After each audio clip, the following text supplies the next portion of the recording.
All right, Carson, you're up, man. Going back to, I think like 2 weeks ago, Adam, we were talking about getting people to say yes more on sales calls. And I wanted to ask you, like, how/what questions can I ask people before or while we're going through the process of a sales call to probe more yeses for qualified prospects to buy at the end? Okay.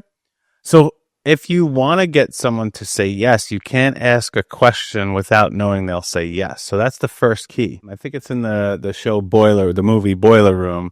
Ben Affleck's playing like this guy. This is from Dun and Bradstreet back when, the Wolf of Wall Street did those things. And it's kind of based a little bit on that.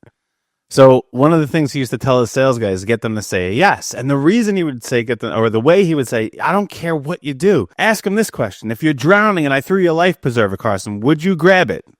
Absolutely. Yes. So pick up 100 chairs. Let's get started with this. And that was his cheesy way of doing that. Now, I don't want you asking stupid questions like that. Okay. That was for illustrative and emotional effect and sensationalizing the point. But what the point is you have to start asking people questions that they can agree with. Doesn't necessarily have to be a yes, but they can agree with. And that could be something like, hey, if we were able to take your ads, put them in a way that is more memorable, that could bring you more leads, is that something that you would want to talk further about? Yes. They're not going to say no. That's why they're on the call. So that's the thing, is you're getting them to start to agree to, okay, this is what we do. So if we found a way to take your ads and maximize the dollars that you're spending on, would that be an ideal situation for you and your company? Yes. Yeah. So you see, that's how you get them to say yes. You're going to use the information that they give you against them to help them. So as they start telling you stuff, you're going to know what they would then say yes to. Okay. So let's say they said, the reason I'm talking to you on this call today is I've been running ads for a year. I'm really not happy with the results that I'm getting. Okay. So what you could say is, we're going on through the conversation, and let me get this right. As you said before, so you're currently unhappy with the ads you're running, right? Yes. Yeah. Yes, right. See, so that's what we're doing. We're getting them to see that you align. The purpose of getting them to say yes is so they understand, we are starting to align on this conversation.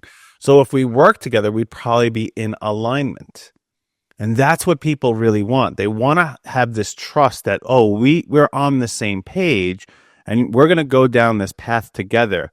Not you're going to veer off to the left or the right. And that's what the alignment is. Because if you don't agree on where we're going, they get confused. They get skeptical. They have to go do more research. They got to ask somebody about it. They got to check their budget.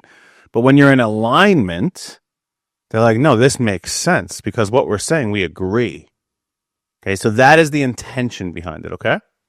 Yes, sir. Cool. Thank you. Why is this coming up? Are you getting a lot of no's, or are you struggling getting yeses? What is the reason that your question came up? Honestly, it's just to improve my sales skills ability, especially when I'm talking to qualified prospects. I want to make sure that I'm putting my best foot forward to get them to say yes. Okay, so do you believe currently you don't have the ability to put your best foot forward? No, I think I do. Okay. I think it's just a matter of gaining more knowledge and being able to do this at a higher level. Why do you feel you need? Go ahead, Tom. I feel an imposter walking in the room.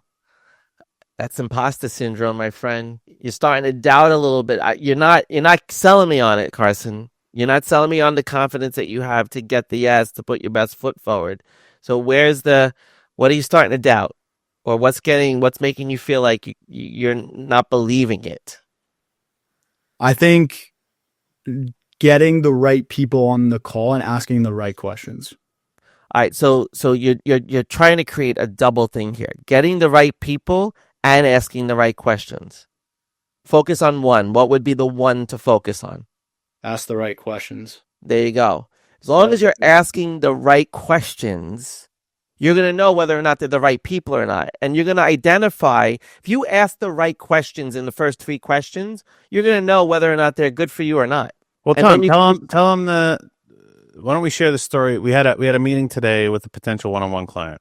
So why don't you share that story a little bit? Oh, the one earlier today, right? Yeah, the prospect that we met with for one-on-one coaching. He's all over the place, okay? He has so many different things happening, and he cannot get what he is trying to accomplish, okay? He's trying to do everything, and I asked him a question, or who asked the question? I can't remember. Yeah, well, What was the the exact point is question? that we went back and forth with questions. So it was scheduled Right. for a half an hour. We probably spent about 40 minutes on this call. And the reason we spent this time on the call, Carson, is because we had to keep asking him a different question, and we were getting all the wrong answers. Okay, so then we had to ask another question or another question or another. And by the time we got to the end of the call, we told him he's not a good fit for us. Okay, he wanted to work with us, and he could have found the money to work with us, and he could have went through, but we felt he could not work with us because he was the wrong person. But we wouldn't have known that.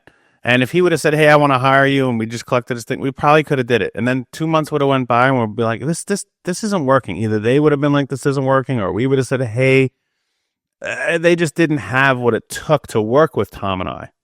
Okay, there were some other things they had to do before they could come work with us. And that was also the reason we could ask the right questions is because we know what our products are.